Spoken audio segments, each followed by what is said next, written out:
Le faux dans l'info, le podcast d'Africa Tchèque pour comprendre l'écosystème de la désinformation. Bienvenue à tous, je suis Maria Macham et c'est un plaisir de vous retrouver en ce mois de juin 2025 pour un nouvel épisode de votre podcast Le faux dans l'info. Pour ce mois-ci, nous parlons d'un manuel illustré de vérification des faits afin de lutter plus efficacement contre la désinformation. Son nom, Cartooning for Africa Facts. Ce manuel est né d'une collaboration entre Africa Tchèque, ZimFact et Cartooning for Peace, un document destiné au grand public, mais également aux professionnels qui travaillent dans la vérification des faits. Un manuel qui innove dans la mesure où des dessinateurs ont travaillé en collaboration avec des fact-checkers. Compte tenu de l'ampleur de la désinformation sur le continent africain, largement amplifiée par les nouvelles technologies de l'information, ce manuel est essentiel pour que chacun puisse prendre des mesures concrètes de lutte contre les fake news. Et cerise sur le gâteau, le manuel est disponible gratuitement en téléchargement via notamment les réseaux sociaux de Africa Tchèque. Nous en parlons avec le journaliste chercheur à Africa Tchèque, Asil Momarlou. Le faux dans l'info, décryptage. Des images et un texte explicatif afin de mieux lutter contre la désinformation. C'est le manuel que vient de publier Africa Tchèque en collaboration avec ZimFact et Cartooning for Peace. Le nom de ce manuel, Cartooning for Africa Facts, téléchargeable gratuitement, notamment sur les plateformes de Africa Tchèque. Nous en parlons avec notre invité, journaliste chercheur à Africa Tchèque, Asil Momarlou. Pour démarrer, pourquoi un manuel de fact-checking? Ce manuel s'inscrit dans la logique d'éducation du public par Africa Tchèque sur les dangers de la désinformation. Je rappelle que Africa Tchèque sensibilise autour de la désinformation au moins sur deux volets.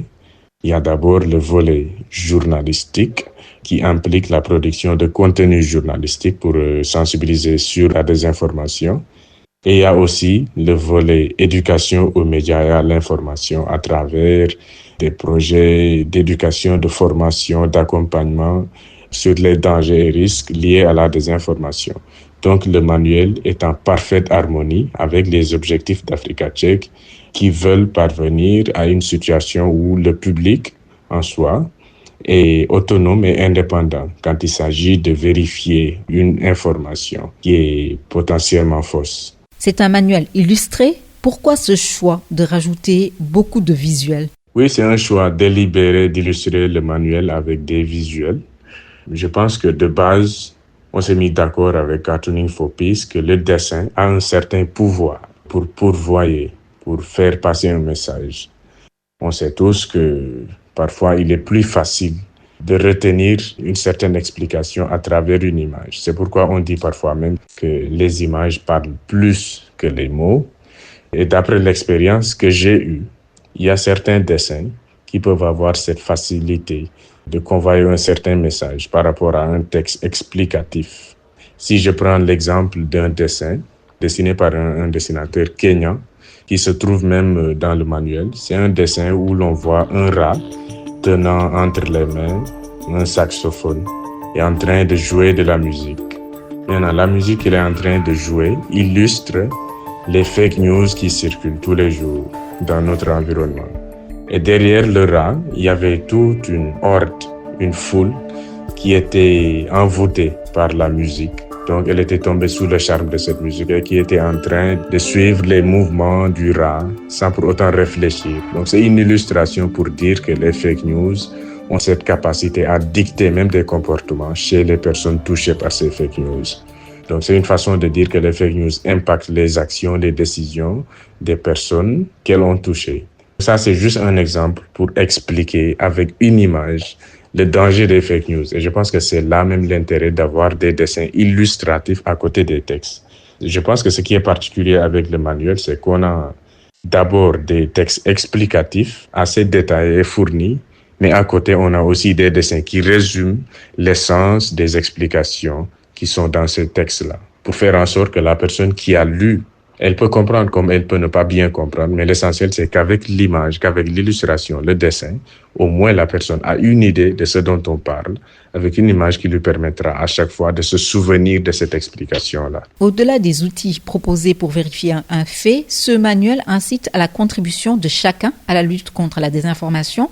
Est-ce une nouvelle stratégie face à la propagation des fake news? Le manuel s'inscrit dans une dynamique de démocratisation des ressources en fact-checking.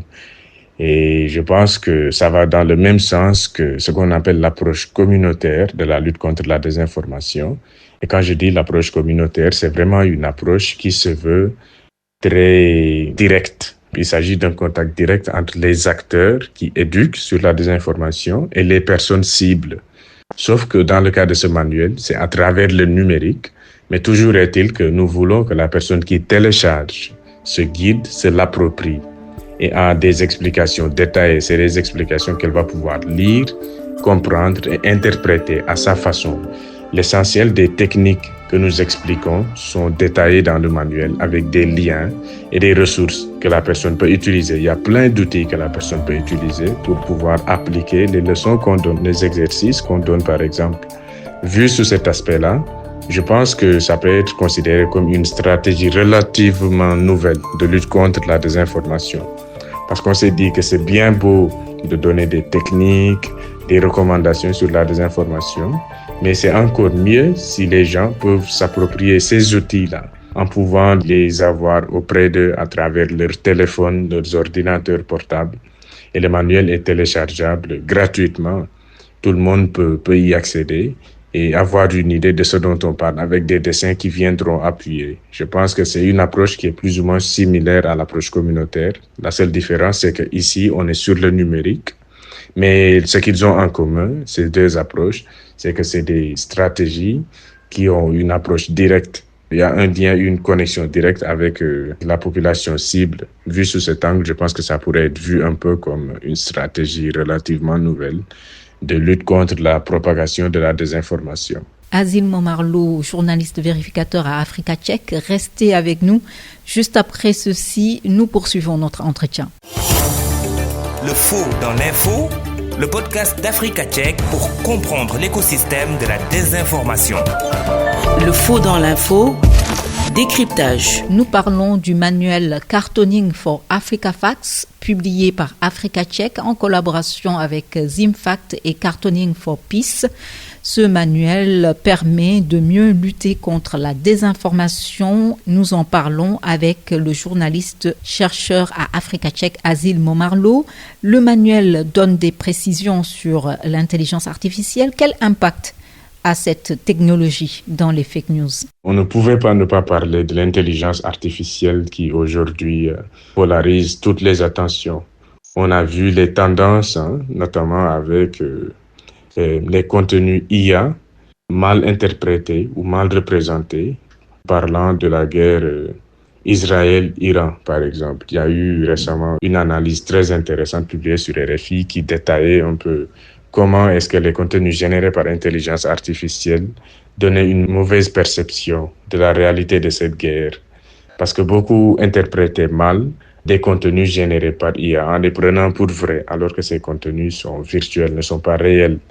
Donc, pour aller même au-delà, l'IA est aujourd'hui a des enjeux, en tout cas, qui sont palpables sur le travail journalistique et le fact-checking en général.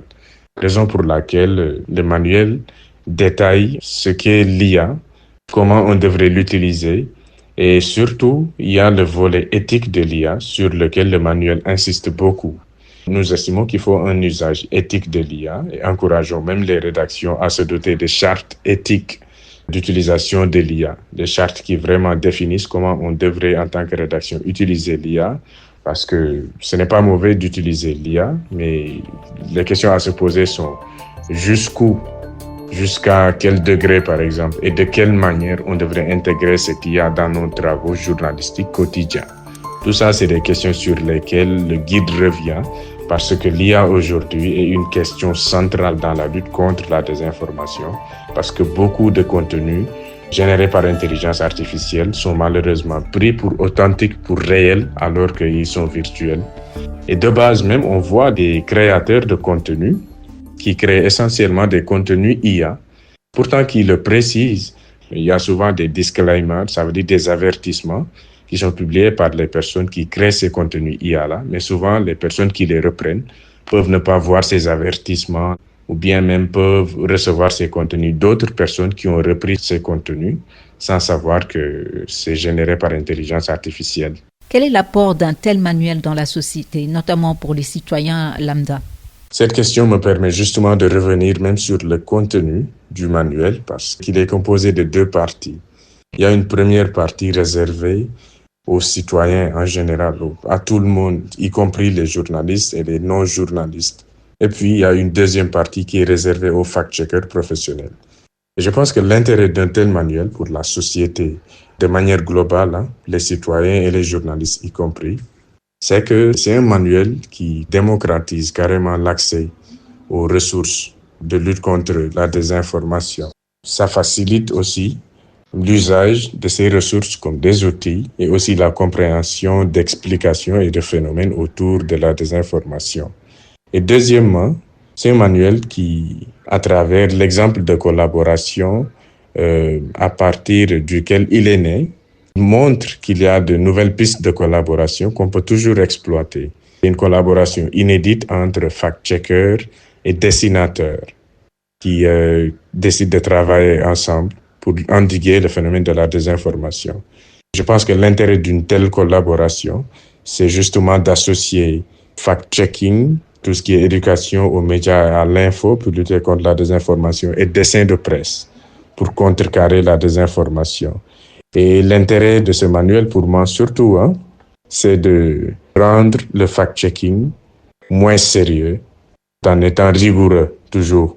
Parce qu'on connaît la nature sarcastique de certains dessins de presse. Pas tous, mais en tout cas beaucoup de dessins de presse ont ce caractère-là sarcastique, moins sérieuse, un peu avec un certain degré d'humour. Donc ça, associé au fact-checking sur certains dessins, je pense que ça permet de véhiculer avec plus de facilité certains messages. Et je pense que c'est là même dans ce sens que le fact-checking peut contribuer pour la société à lutter contre la désinformation de manière plus efficace et de plus démocratisée, puisque l'objectif final, c'est vraiment de vulgariser les ressources qu'on peut utiliser pour lutter contre la désinformation. Le manuel est gratuit pour ceux qui sont intéressés à lire le document. Comment faire pour l'obtenir? Pour le moment, le meilleur moyen de l'avoir, c'est d'aller le télécharger via le site de Cartooning for Peace, Dessin pour la paix. Une fois sur le site de Cartooning for Peace, il y a un onglet « Publication ». Il suffit de cliquer sur l'onglet et de voir le manuel qui va apparaître en premier lieu comme publication la plus récente. Donc, il peut être téléchargé à partir du site de Cartooning for Peace. Nous sommes également en train de travailler à créer un onglet dédié au manuel sur le site d'Africa Check à partir duquel tout le monde pourra le télécharger.